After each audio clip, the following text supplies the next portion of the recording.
This is an update on the repair of the 35mm 1.4 from Sony.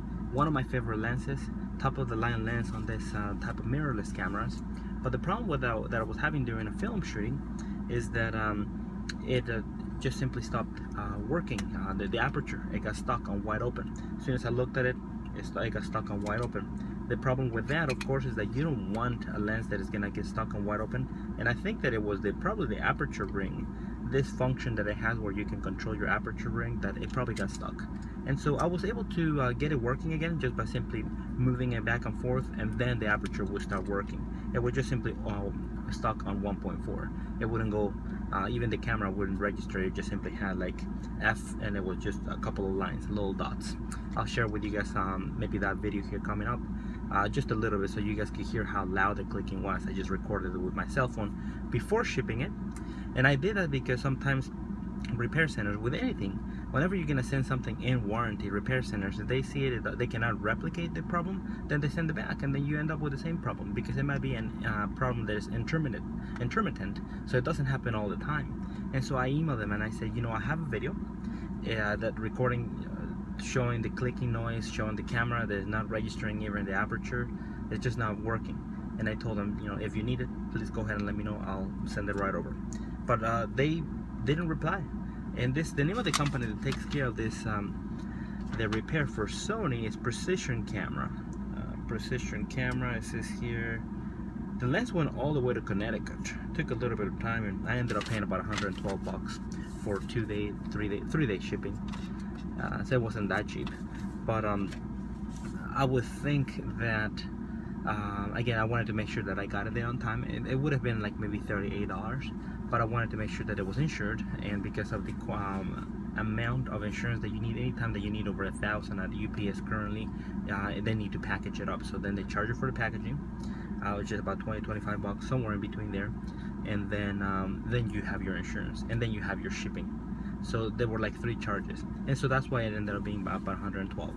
It was I wanted to make sure that I got there in one piece. I ended up paying a little bit more, otherwise it would have taken like 6 days or a week, and I really needed to get this back because this is one of my most useful lenses. The 35mm 1.4, 85mm 1.4 are gonna be your best lenses for most of the work, either film work. Those are great focal lengths, especially the 85mm for movies. And then of course you're gonna have the 35mm for your wide angle. Again, 1.4, you can utilize them in low light. But I'm gonna just this is the first time that I'm gonna connect it to my camera and see how it works. And I don't anticipate the problem to be there anymore, but as I was telling the repair center, you know, it doesn't happen all the time, so please try to replicate it, because I don't want to have to ship it back, pay another 112 bucks, and it just simply it's just not good service when they tell you, oh well, we can't replicate it, here it is. I don't like that. Even with a car, sometimes they say, well, you know, when I used to have a car once, I just kept taking it back, and they said, well, they were never able to replicate the sound, and so that was not very good service. But there it is. I turned it on. It's on manual focus right now, but you guys will be able to see the aperture ring here. It's closed. Actually, now it's closed. Now it's wide open. Closed. And this is the way that it should be, because right now it's wide open right there, right? So when I turn off the camera, it should close, just like that. It wasn't doing that. Even that little clicking sound, like a little clicking, that's how it got stuck. That's exactly what we just loop over and over, pretty loud, like. So that's why, just out of mentioning, I don't think anyone has had this problem, or at least not documented on YouTube. So that's why I thought of sharing that with you guys in case you come across that problem. Great lens, but I wasn't too happy.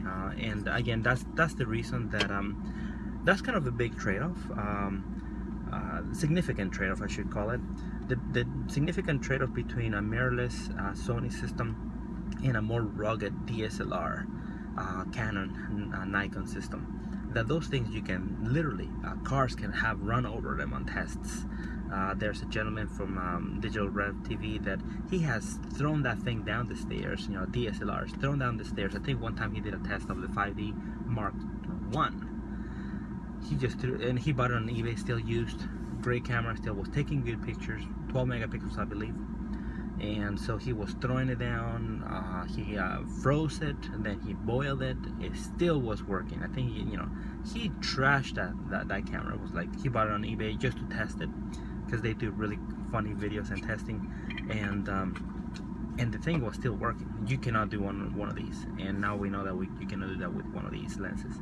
The surprising thing is that even though, okay, so let's say that the bodies are not as rugged, but the lenses should be, because they're costing you about the same as the Canon L lens, which is fully rugged, and I really like that. So it's very interesting that you're still paying the same price but not the same quality. They're gonna get there, I'm sure. I mean, we can say, well, they haven't been doing it long enough. That could be, of course, the good idea, good reasoning behind it. But they should at least give you more extended warranty, more than the 1 year period or whatever period of time they give you. I think it's 1 year, so that's why they were able to fix it at no cost.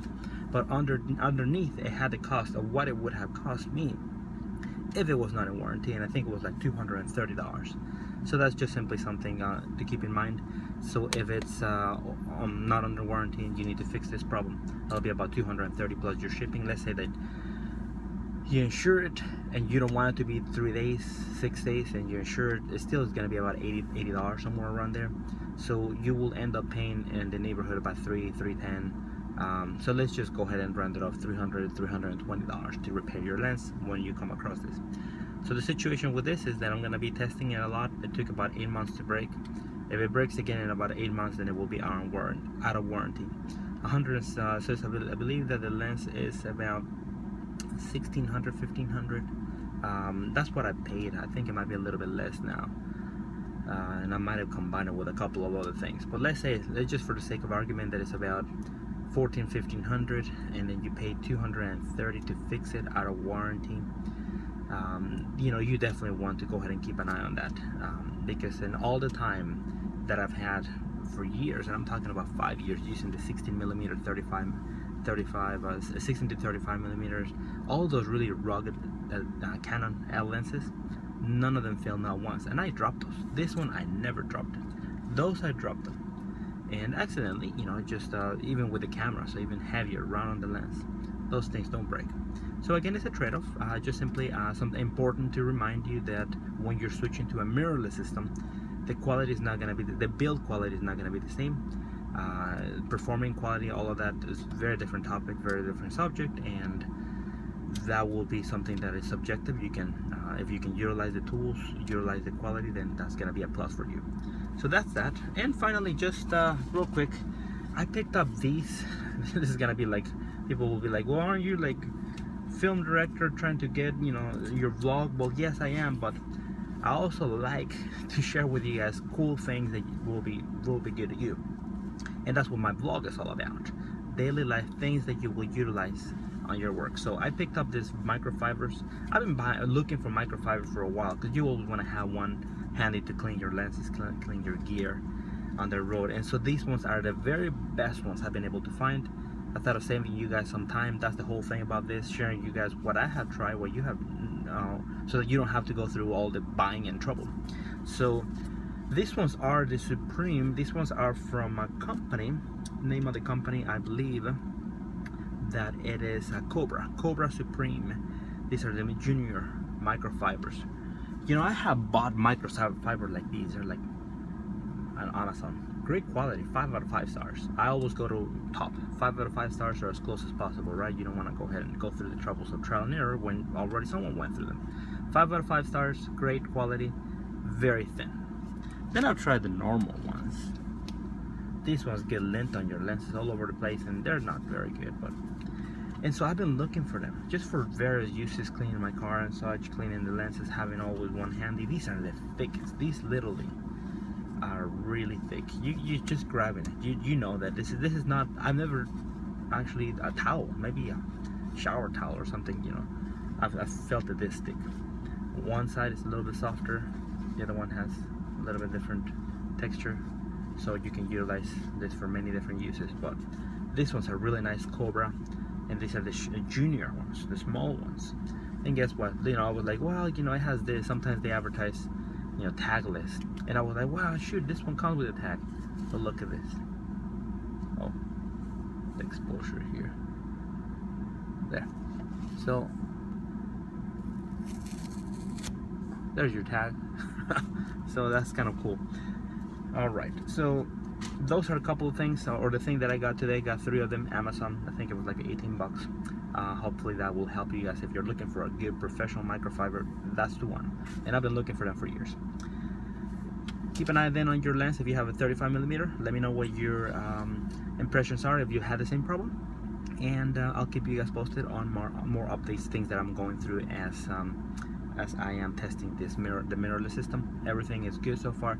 This is the only hiccup that I had about this lens, the 35mm. Thanks so much for watching, and I'll see you next time.